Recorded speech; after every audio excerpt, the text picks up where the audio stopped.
Welcome to So Very Easy. My name is Laura, and I love making soft books. And there are some new panels out to make some soft books. Now, these panels are from Studio E, and there's 5 different panels to make 5 different books. But what's nice about the books is they have little dimensional ears and hats that you're going to be able to sew right onto the books as you go along.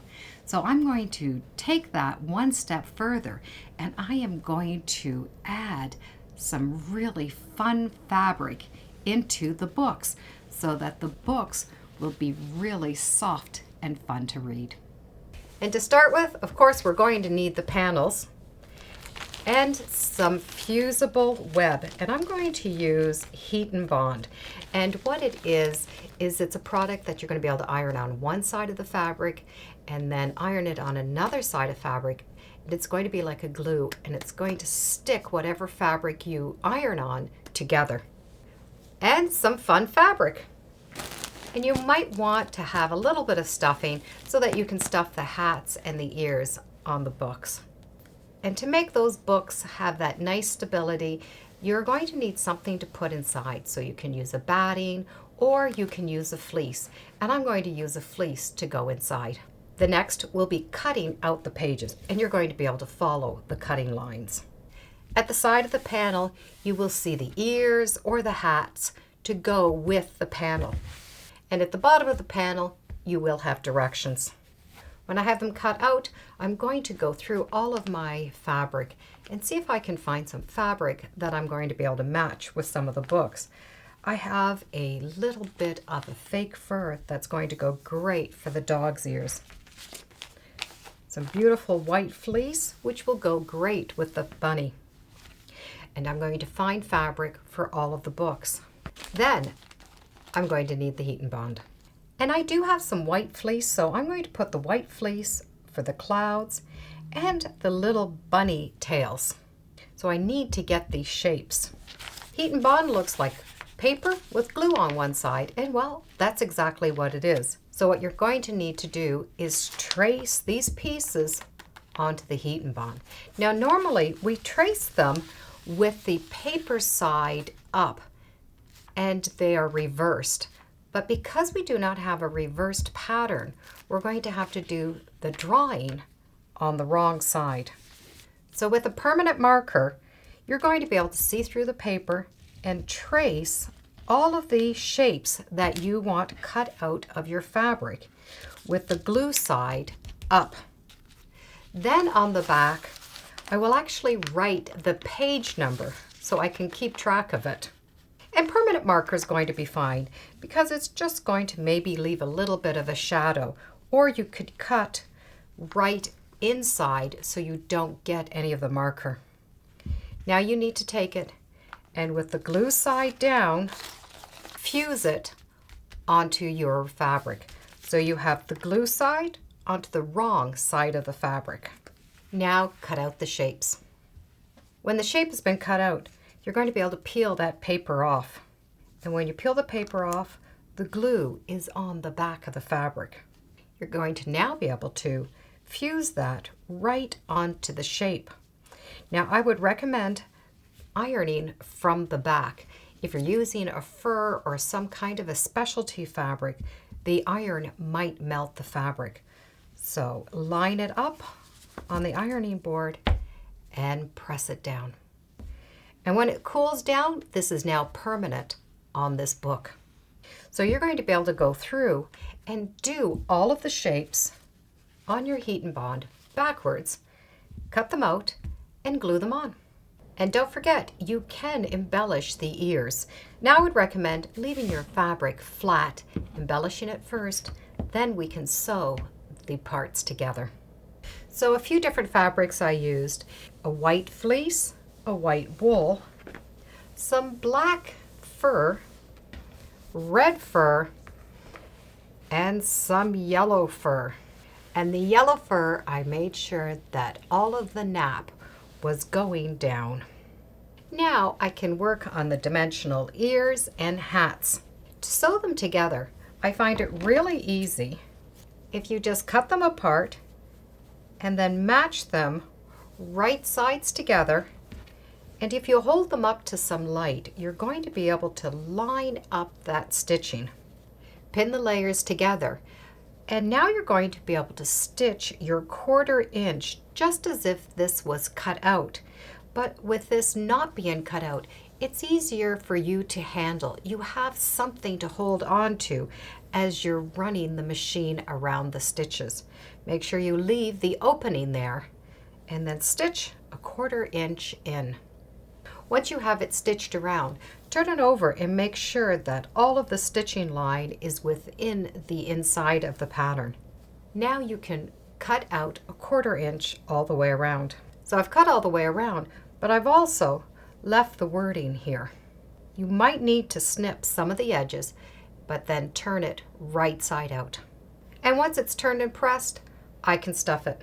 And by keeping some of the words on, you're going to know exactly how to sew it onto the book when you get to it.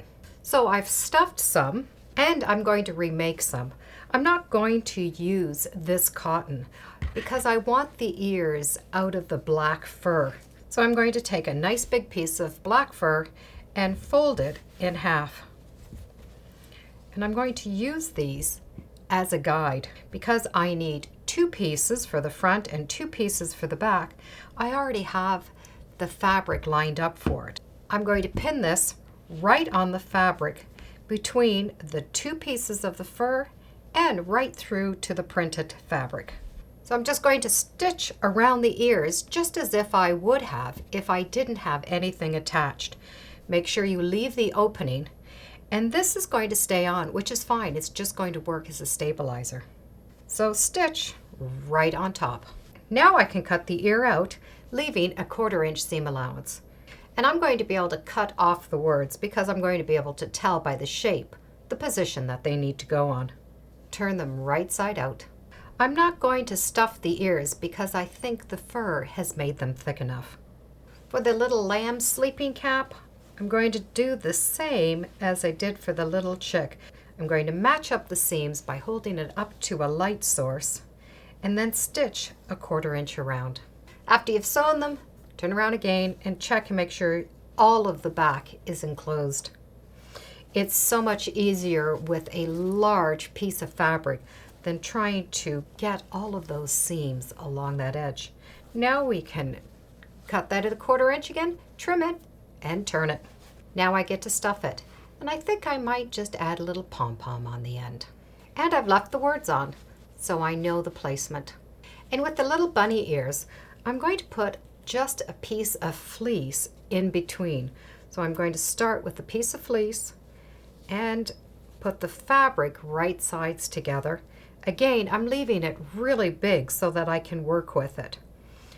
And with that fleece on there, stitch the 1/4 inch all the way around. Now I can trim that. So you're just going to turn where the 2 printed fabrics are touching. And when it's turned right side out, the fleece will be inside. And when all of the books are embellished and all of the ears and little caps are done, we're going to be able to assemble the book. Now we need to cut the fleece or the batting for inside the books. So each page is going to have a front and a back with the batting or the fleece in the middle. The whole key now is to keep the book in proper order so that the story reads correctly. The front cover will be a little bit bigger than the 2 pages inside. So before I go any further, I make sure that my pages are all in order. I pin the pages together and I assemble the book, and I test to make sure that 1 and 2, 3 and 4 and so on are all in order. Now I'll be able to work on 1 page at a time, and I know that I'm not going to get them mixed up. We need to attach on the back cover the little ears or whatever we need for the animal. If you still have the words written, it can help you. If not, put them where you think they're going to go, and then just with your hands, pull them up and make sure that they're in the right place, and then stitch that down to hold it. I can now get all of the pages ready at this stage and bring them to the machine and stitch all the way around, leaving the opening. So you're going to see batting on one side, the fabric on the other. Now trim around the corners and trim off any of the little extras. Turn it right side out. And then before you go any further, make sure you have both the pages right side up. Press it and close up the seam.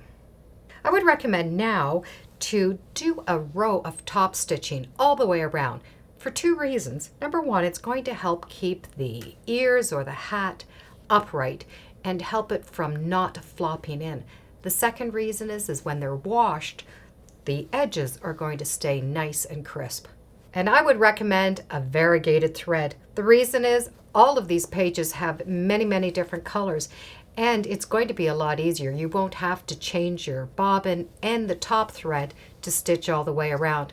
The variegated is going to blend with all of them. I love the way the variegated thread looks on these panels. The next is going to be sewing the books together. Of course, we need to make sure that they are in order. You're going to be able to line up the center pages with the cover. And I would do at least 2 to 3 rows of stitching to hold the books together. Now we have 5 very cute books with the little dimensional hats on them and all the different fun fabric. They can't help but be loved. These are definitely huggable and lovable books. I'll put a link in the description to the fabric line from Studio E. And as always, thank you for joining me today on Sew Very Easy. Feel free to subscribe, and as always, come on back. Let's see what we're sewing next time in the sewing room. Bye for now.